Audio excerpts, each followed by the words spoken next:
Ladies and gentlemen, this is DVP World. I'm your host Benjamin Lee, and welcome aboard the Eastern Express. Now in this episode, we're delving into Russia's clandestine war of espionage against Europe, a game of spies that's more intricate than a Cold War thriller. According to The Times, Russia is actively conducting a covert war of espionage against Europe. Moscow is using its intelligence agencies to destabilize political situations and interfere in the internal affairs of European countries. This is not your run-of-the-mill spying. We're talking about a well-coordinated effort involving multiple Russian agencies working more closely together than ever before. So, without further ado, let's take a closer look at the issue in our latest report. After a joint operation of the counterintelligence services of the Czech Republic, Poland and other European countries, a pro-Russian network was shut down at the end of March 2024. The group carried out an anti-EU and anti-Ukrainian disinformation campaign in order to influence the results of the European Parliament elections. The group based its activity from the Voice of Europe website, which since 2017 has been used to disseminate Eurosceptic and anti-Ukrainian content. In order to create a semblance of professionalism, objectivity and integrity, the site mixed short, neutral information about current events with articles containing manipulated or false theses consistent with Russian propaganda. It is in Russia's interest to deepen social and political polarization in Europe. The process is intended to increase support for pro-Russian populist and radical political circles. By strengthening their influence in the European Parliament, Russia could more effectively generate divisions among EU member states. By contesting issues such as further aid to Ukraine and Ukraine's integration into EU structures, Russia could further deepen internal crises and disputes within the Union. Through pro-Russian MEPs, Russia can influence political debate, but also shape decision-making processes, infiltrate EU institutions, or conduct classic espionage aimed at stealing confidential information. The responsibility for countering Russian intelligence activities rests primarily with national security institutions. The specificities of this type of activity require international cooperation in the exchange of information and coordination. The investigation into the Russian network was conducted by the Czech Information Security Service in cooperation with partner services, including the Polish Internal Security Agency. The Czech authorities have imposed sanctions on the Voice of Europe and have frozen its assets, as well as those of the network's leaders. And now, let's take a look at the issue in greater detail. Historically, Russian agencies like the FSB, GRU, and SVR have had their internal rivalries. But now, Western intelligence agencies suggest that they are collaborating to create a formidable intelligence juggernaut. The alliance is partly driven by the infusion of young, ambitious officers who are rising through the ranks and eager to make their mark. One of the most elite units in this operation is GRU's Unit 29155, known for its state-sponsored assassinations and political destabilization efforts. This unit have been linked to high-profile incidents such as the attempted coup in Montenegro and the poisoning of Sergei and Yulia Skripal. They've been expanded their ranks to 2,000 personnel to handle their increased mission load. Think of them as the black ops teams that you don't want on your tail, unless you enjoy nerve agents in your morning tea. But what is the epicenter of this espionage extravaganza? Well, look no farther than Vienna. The Wall Street Journal reports that Vienna has become the center for Russian intelligence operations in Europe. This city is swarming with Russian officials, over 500 to be more precise, half of whom are suspected spies. These agents use Austria as a base to plan and finance various operations across the continent. It's like a spy convention, but with fewer gadgets and more geopolitical intrigue. Vienna's neutrality makes it an attractive hub for these activities. The Austrian intelligence service tend to turn a blind eye to espionage activities unless they directly target Austria. So this loose attitude has turned Vienna into a safe haven for Russian spies, as if Austria was saying, spy all you want, just don't mess with our schnitzel. But it's not just Austria feeling the heat. Germany's Domestic Security Services, the BFV, reports that Russia is ramping up efforts to recruit German citizens as spies. After the expulsion of 600 Russian diplomats from Europe, Russia's compensating for their loss by using financial incentives and blackmail to recruit new agents. In one particularly lucrative case, 2 Germans were paid a whopping 400,000 euros each to spy for Russia. It seems like being a double agent pays well. Now, this surge in espionage activity hasn't gone unnoticed. NATO has reaffirmed its concerns about Russian espionage and called for tougher actions in response to these hostile activities, which includes sabotage and cyber attacks. The alliance is on high alert, knowing that Russia's spy game are just one part of a broader strategy to undermine European stability. Russians' methods are varied and insidious. They range from traditional espionage and sabotage to minor vandalism and electromagnetic disruptions. Russian operatives, who once hid behind diplomatic covers, are now recruiting local agents to minimize risk and ensure mission success. It's a multi-pronged attack, and Europe is not sure how to respond. In recent months, there has been a noticeable increase in incidents around military bases and railway lines in Europe, key infrastructure that NATO might use in the event of a war with Russia. Russian intelligence is meticulously scouting out weak points in European infrastructure to prepare for potential interventions. In conclusion, Russia's espionage activities in Europe are a reminder that the game of the Cold War are far from over. As Europe grapples with these threats, the need for vigilance and robust counter-espionage measures has never been greater. And now, here to shed more light on the issue is Andreas Umlen, an analyst with the Swedish Institute of International Affairs. Hello, sir, and welcome to Eastern Express. Thanks for having me again. So today we are focusing on the Russian espionage. And before we kick things off, can you give us a background, lay the groundwork of just how extensive is this issue that we're looking down on? That is actually difficult to say because this is, of course, a field that by its very nature is secretive. And what we see here often is, I suspect at least, only the tip of the iceberg. And there may be much more going on. And to give an evaluation is actually perhaps or will only be possible for historians in a future era. What one can already say that there is a lot going on.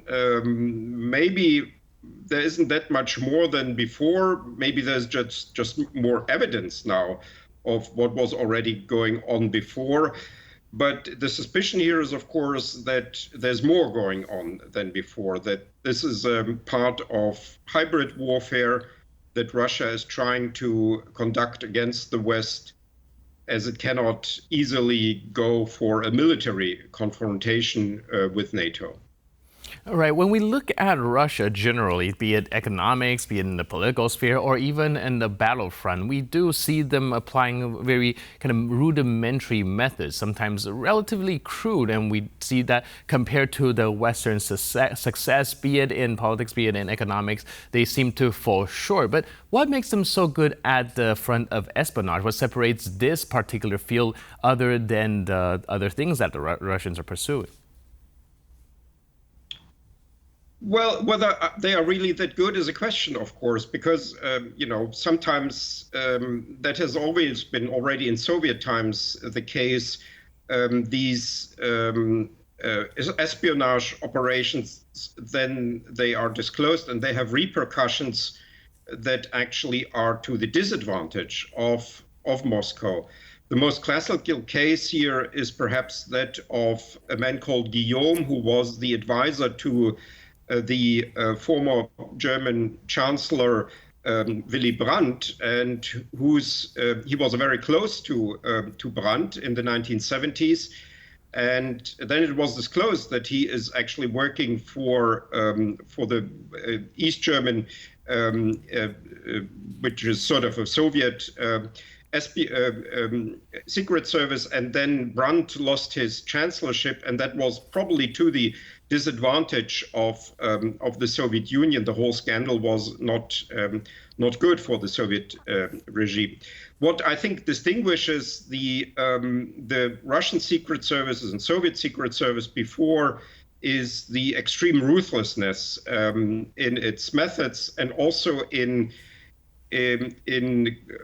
securing discipline of its own employees. So when you go out of the service, when you betray the service, usually you will be killed, and you will then have lots of problems. So it's a very dangerous field, also for the people who are engaged in these secret services.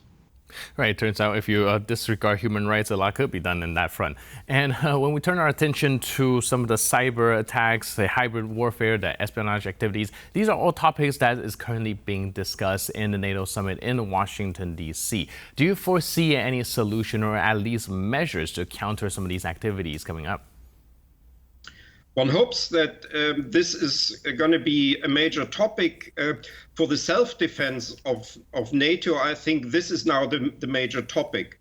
I belong to those who believes that Putin will not escalate his current war into a war with NATO, because what he wants in Ukraine, as was the case with Chechnya or with Georgia before, he wants a victory. And if he drags NATO into this war directly, then the prospect of victory becomes objectively less likely, and also in the perception perhaps then of ordinary Russians and the Russian elite less likely. So I think what he will be doing the next years, as long as he is in power, or his successors as well, is engaging in these so-called hybrid methods. That means non-military actions, or at least not military actions with Russian regular forces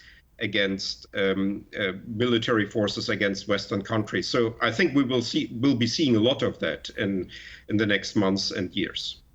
Right, like you mentioned, these are non-militaristic ways of conducting this hybrid warfare, but this also presents a very difficult question for the collective West, as we do know that it shouldn't be an inappropriate or disproportional response to these hybrid warfare being conducted in the EU, but also it cannot be ignored. Is there any way that the Western allies can go about preventing or at least deterring these sort of attack, or even sending Russia a message that these attacks shouldn't be conducted in a way that doesn't escalate things to a point where nobody wants to see? I think we should not fear escalation, actually, in retaliating against such actions, and make it clear that we can pay back in kind if necessary. I think, nevertheless, strategically, the best instrument to end this Russian hybrid warfare are Ukrainian victories on the front line, because such victories will destabilize the current regime in Moscow. And if there is such a destabilization of the regime, I think then at some point also this engagement with foreign affairs in general will go down, and simply Russians will be busy with getting their own country together and holding their own state together, and not any longer have the luxury to engage in these secret operations around the globe. Right, like I said, it is imperative that Ukraine achieves a victory, not just for its own sake, but also it would be something to help us also deter from these hybrid attacks. But in the meantime, of course, that's not something that Russia wants to see. And we already see hybrid attacks on that front, like infiltration of some of the NATO ally members with cybersecurity stuff. Is there anything that could be done now when it comes to preventing these cyber attacks from happening and deterring, well, at least hindering NATO's and EU's capability of further assisting Ukraine?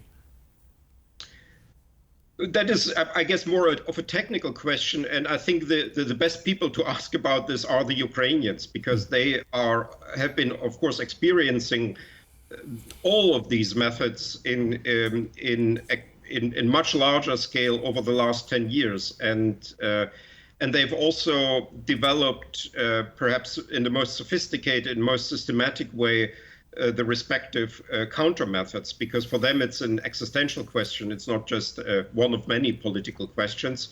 So I guess Ukrainians and also other East Europeans, just remember the 2007 cyber attack on Estonia.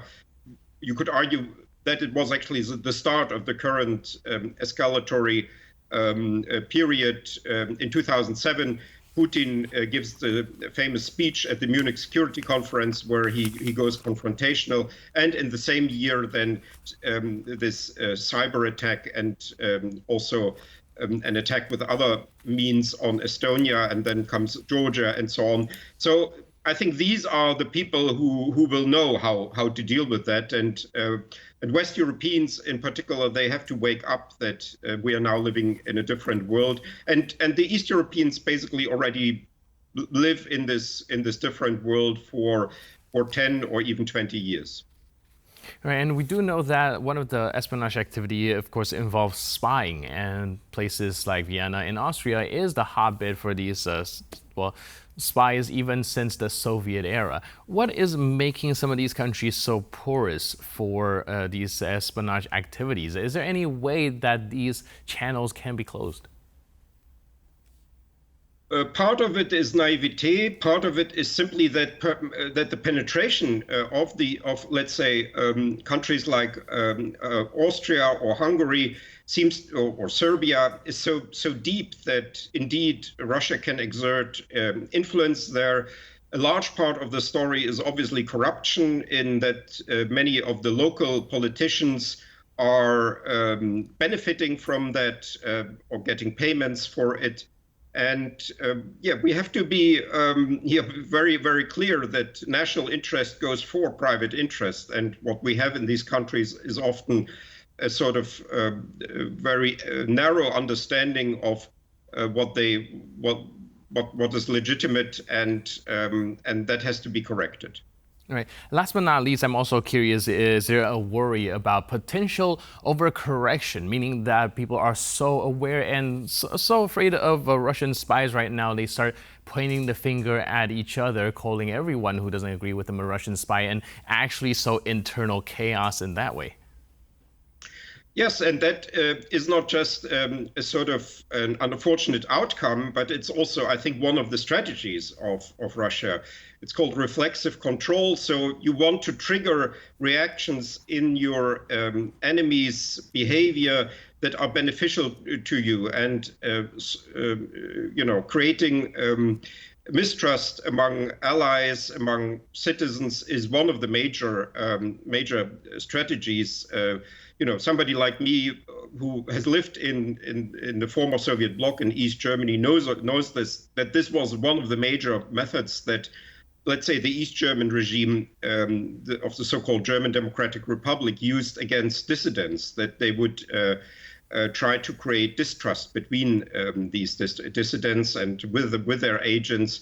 And we have to be aware here of this, not to get into these fights. Often people are simply, they don't understand that when they get this information that makes them angry, that this is actually information provided by an enemy of their nation, of their state, of their country, of their hometown. And nevertheless, they will then sort of let themselves be directed by these operations.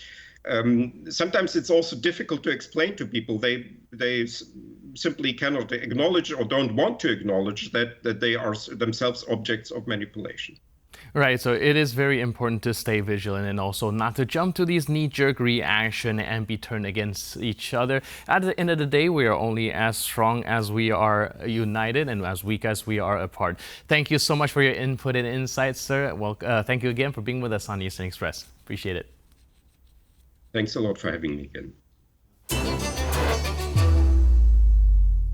And now we're moving on to the Eastern News Flash, a series of all the other stories from the East that you don't want to miss. Bulgarian state-owned gas supplier Bulgargas is taking the Russian state-owned giant Gazprom to court. The Bulgarian company is seeking more than 400 million euros in damages. Bulgaria's decision was prompted by Gazprom cutting off supply deliveries in the wake of Moscow's full-scale invasion of Ukraine. Bulgaria, nearly fully dependent on Russia in terms of gas supplies, along with Poland, were the first EU countries to have their gas supplies suspended.